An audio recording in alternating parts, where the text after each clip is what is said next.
Hey Eagle fans, it's EaglefanKarl, and I had recorded a reaction video to the Monday night game against Washington a couple days ago. Never got it edited in time to get it uploaded. And I'm sitting here on Saturday morning getting ready to do my preview for the Dallas game tomorrow, so I figured I'd just quick get this one up as well. So enjoy the little video I did on my reaction to the win against Washington, along with my studs and duds for the week. Hey Eagle fans, it's EaglefanKarl. This is going to be my reaction video to the big Monday night win against Washington, winning another division game, second win in a row. We finally have a winning streak this season, which is something we hadn't had before this day. But all in all, you know, it's a win is a win. But listen, this game really should not have been even as close as it was. The fact that it was a 2-touchdown win, basically, it should have been even more lopsided. When you really look at the breakdown, it should have been closer to like 38-6. You know, you gave up that one really big long run, which was a terribly played thing, but there's really you're 3 plays away from it being a 2-touchdown game, from it being a complete blowout. You take away that touchdown by Adrian Peterson, and that gets them down to 6. If you don't go for it on 4th down, you at least get a field goal there. That gets you, you know, up to 31. And then, you know, if Wentz doesn't make the boneheaded throw in the red zone, we probably get a touchdown out of that. So it could have easily have been 38-6 rather than 28-13. But all in all, you know, a win is a win. Move on. Hopefully, you know, some of those mistakes they'll clean up, because those are mistakes you can't make against better teams. And right now, Washington is just a terrible team. I'm not going to make Carson, you know, either a dud or a stud. Aside from the interception, I thought he had a great game, but that interception was so bad, he can't make my studs list. But the overall, I think he's finally looking like he's healthy again. I had said, you know, a week or so ago that I really wondered if he truly was healthy, just based on some of the way he was playing, some of the balls that were underthrown, the fact he wasn't able to get away from guys as well. So it finally looks like, now that we're getting closer to that year window, they say it's usually about a year till you're, you know, you can heal from that kind of an injury. Now we're getting closer to that. It looks like he's getting to be more and more at the level he needs to be at, and at the level we knew that he was at last year. But let's go ahead and take a look at our studs and duds this week. And since it's a win, we'll go ahead and start with the duds. My number 5 dud, since we won the game, I feel comfortable putting the referees on the list again. The referees were terrible in this game, I thought, once again, both ways, making mistakes. And this has been a problem lately in the NFL I've seen as a whole. Remember, I ripped the officiating crew last week for the game against the Giants, and then it turns out that that's the same officiating crew that did the Dallas-New Orleans game. And they were terrible in that game too, you know, missing calls both ways, frankly. So I don't think that ultimately affected the outcome of that game. But, you know, in this game on Monday night, terrible. Missing calls both ways. I think specifically the calls that went against us, that ticky-tack pass interference call that they called against Jordan Matthews was ridiculous. Then there was, you know, a hold that got missed. There was a missed holding call on the big Adrian Peterson touchdown that they easily could have called, that should have come back. So, you know, those were missed calls on that went against us. Then there were some calls that went, you know, for us that I thought were bogus. The love tap that they gave Carson Wentz that got called for roughing the passer, I thought was a joke. As well as the fact that on the Golden Tate touchdown, you know, Lane Johnson jumps early and they don't call it. So there was stuff that was missed on both sides of the ball. So I thought it was a terribly officiated game. So, you know, they're going to end up on my duds list this week. My number 4 dud is actually going to be Doug Peterson. And I know that for the most part, I liked the game he called. I thought it was a good, well-called game, but there was some really bogus decisions made that puts him on the duds list for me. The first thing that comes to mind is when they went for it on 4th down. First of all, you're playing against a team that is struggling. They're down to their 3rd-string quarterback, a guy who wasn't on the team 2 weeks ago, and they've got a 3-point lead on you because of one fluke play. You're in a position where you can just tie the game up and put the pressure back on them to have to get the lead back. you just go ahead and take the points there. I think that going for it was questionable, but I understood why he did. The problem then is not just that he goes for it, but the play call was terrible. You take Zach Ertz off the field so they know you're going to run the ball, and then the way you would set up the run, it was clear you were running to the left side, so their guys don't have to worry about anything coming back the other direction. So they're free to crash down the line like they did and make the tackle in the backfield. So I thought it was terribly designed. Why don't you use the defenses of aggressiveness against them and do some misdirection or something?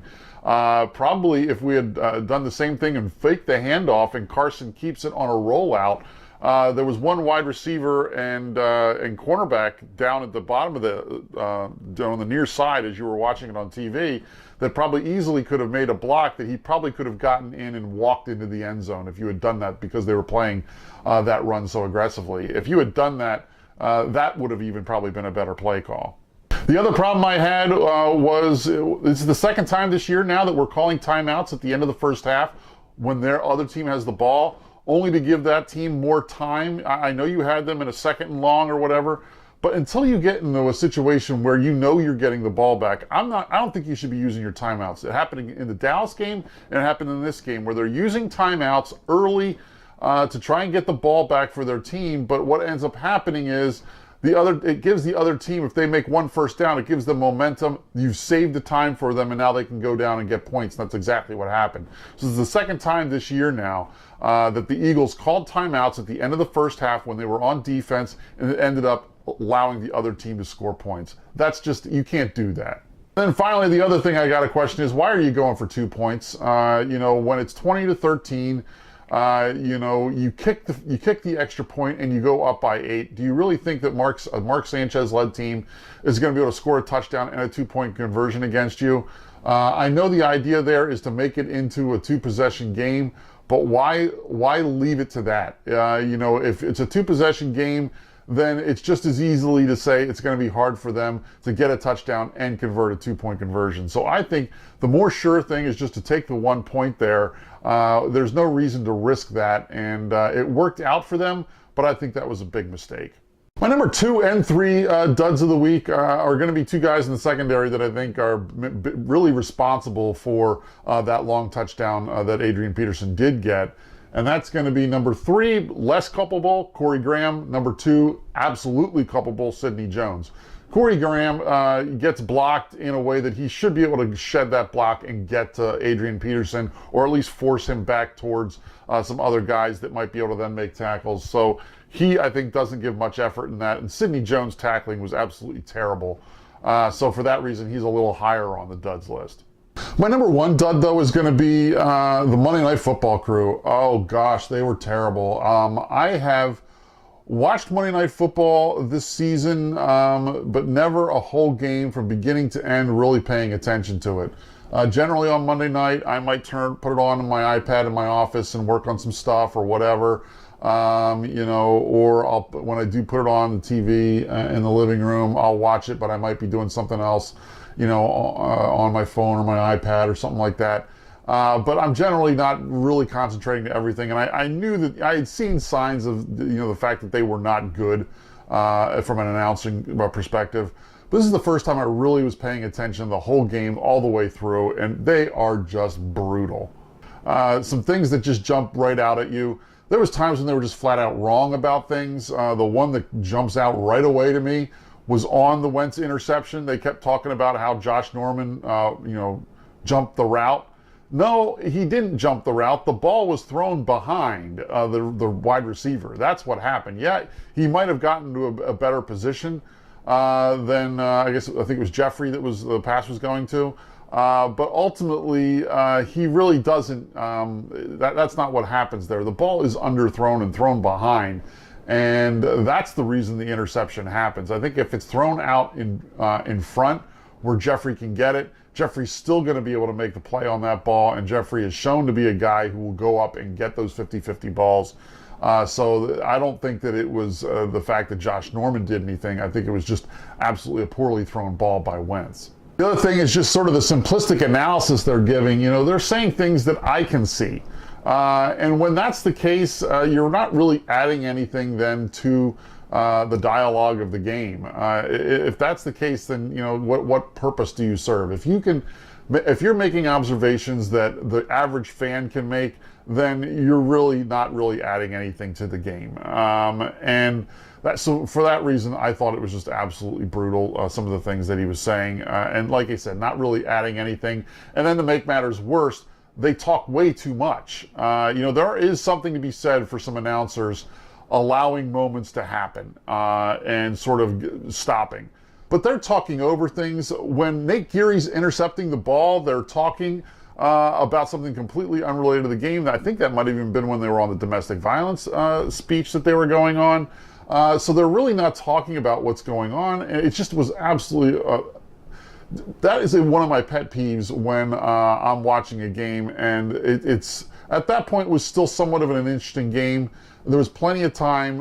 There's plenty of times at the end of games that are blowouts to talk about stuff that maybe are unrelated to the game, but that game was still relatively close, and I think they could have allowed for a little bit more talking about the game itself. Finally, as it relates to that, the domestic violence talk that they were giving, I just got to point out the fact that Jason Witten is a hypocrite on that issue. I know maybe it might be very important to him as a person, but then where was your outrage when your team signed Greg Hardy when you were still with the Cowboys? Where was your outrage when the whole Ezekiel Elliott thing was going down? That kind of stuff, it sort of bothers me that, you're sort of taking your team's perspective on that. But then you can claim all this outrage when it happens on another team once you get into the announcing booth. At least acknowledge it and say, hey, listen, Dallas had some guys. I personally maybe wasn't real happy about it, but at the time I had to be a team player, so I kept my mouth shut at the time. Even if you would have said something like that and acknowledged it, I think it would have been better. But it just comes across as hypocritical when you completely ignore the fact that you were on a team with two guys that were basically accused of the same thing. But let's talk about some good things, because obviously a win, there's a lot of good things to talk about in this game, and some real studs to go around. Like I said, Wentz isn't going to make my list because of the one interception and how poorly of an interception it was and where it was. So for that reason, he's not going to make my list, but he was close to making my list. For the number 5 stud, I'm going to cheat a little bit and list 4 guys, and that's going to be the entire offensive line except for Lane Johnson. And the reason Lane Johnson stays off this list is because based on what I saw, he's the only guy that could have potentially have been responsible to make the block on the 4th down when they were going for it at the goal line. So the fact that he comes completely free, I've got to think that Lane Johnson was responsible for him. I can't think of anybody else that would have been. So for that reason, he's not going to make my list. But the offensive line, I think, really, the last couple weeks has finally started to come together and is finally starting to have a good game. I think Kelsey is finally getting healthy, which I think is making a big difference in how well this team is playing. He's getting out in space again and making plays. So for that reason, I would go ahead and say those 4 guys in the offensive line are my number 5 stud of the week. My number 4 stud of the week, it's almost cheating when you're making your studs list, because this guy literally could make it every week, and that's Zach Ertz. He breaks the franchise record for receptions in a season. He very easily could break the franchise record for yards by a tight end in a season. And obviously, he's got the NFL record for catches in a season that's held currently by Jason Witten that he could easily break. He's got 4 games left to go with 93 catches, so he can still, go real far. Still amazing to me that no Eagles receiver, tight end, running back, anyone has ever had 100 or more catches in a season, but that's where we are, and Zach Ertz certainly is on a pace to go past that relatively easily. My number 3 stud of the week is going to be a guy I criticized last week for sort of, being a missing piece in all of this. Brandon Graham, I think, really showed up, and so I've got to give him some credit. He comes up with a big sack, and he's all over the field making tackles, forces the fumble. So all in all, I think, that Brandon Graham, you really have to give him credit for how well he played in this game. I've been critical of him this year, and so when he comes up and shows up and plays a good game, I think we should give him credit, and that's certainly, I think, what he deserves in this game. My number 2 stud is going to be another guy we've criticized quite a bit this season, and that's Rasul Douglas. He played a solid game from, really from beginning to end, making tackles all over the place. He makes the huge tackle to save what could have potentially have been a big play on when they try to do the trick play with the throwback across the field.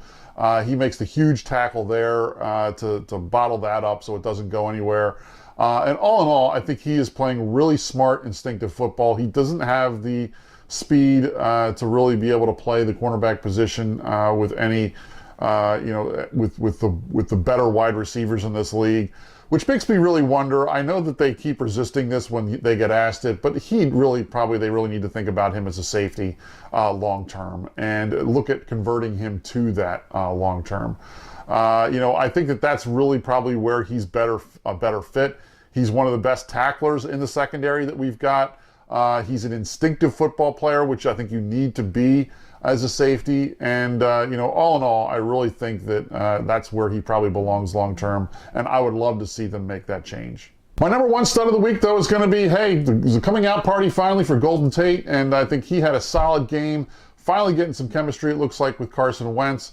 And he comes up with a touchdown. He gets a 2-point conversion. He has the other real big catch down the sideline early in that game when, I think it was a 3rd and long.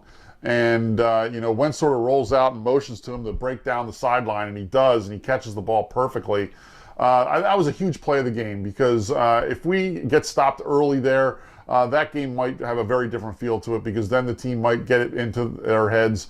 Here we go again, not being able to get off to a quick start. But he makes that play, gets us the first down, that drive continues, and ultimately leads to his touchdown then later on. So all in all, I thought Golden Tate had a solid game, and, I find it interesting. It's his 4th game with the team. He finally has a breakout game. That's about how long it took Amari Cooper to finally, be able to start really doing stuff with the Cowboys. So I think that there is something to be said for wide receivers, adding them mid-season, not being able to contribute right away. They've got a system to learn. They've got to develop some chemistry with the quarterback. I think we were, spoiled last year when they added Ajayi mid-season. He was able to come in, scored a touchdown in his very first game.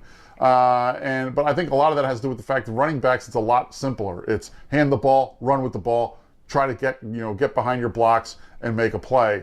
That's a lot easier to do from a running back's perspective than it is understanding what your quarterback's thinking, where he's going to want you to go, how he's going to throw you the ball, where he's going to usually hit you with the ball in terms of where to catch it. So really what to be looking for. All of those things have got to get worked out between a wide receiver and a quarterback. So hopefully this is a turning point for our offense because of that. And I really am encouraged by the way Golden Tate played in this game, and hopefully this means there's a lot better things to come now for the next 4 games. So there you have it. Those are my thoughts. Leave your comments below. Let me know if you think if I missed any studs or duds. Obviously, I'll check in before the Dallas game. And until then, fly Eagles fly.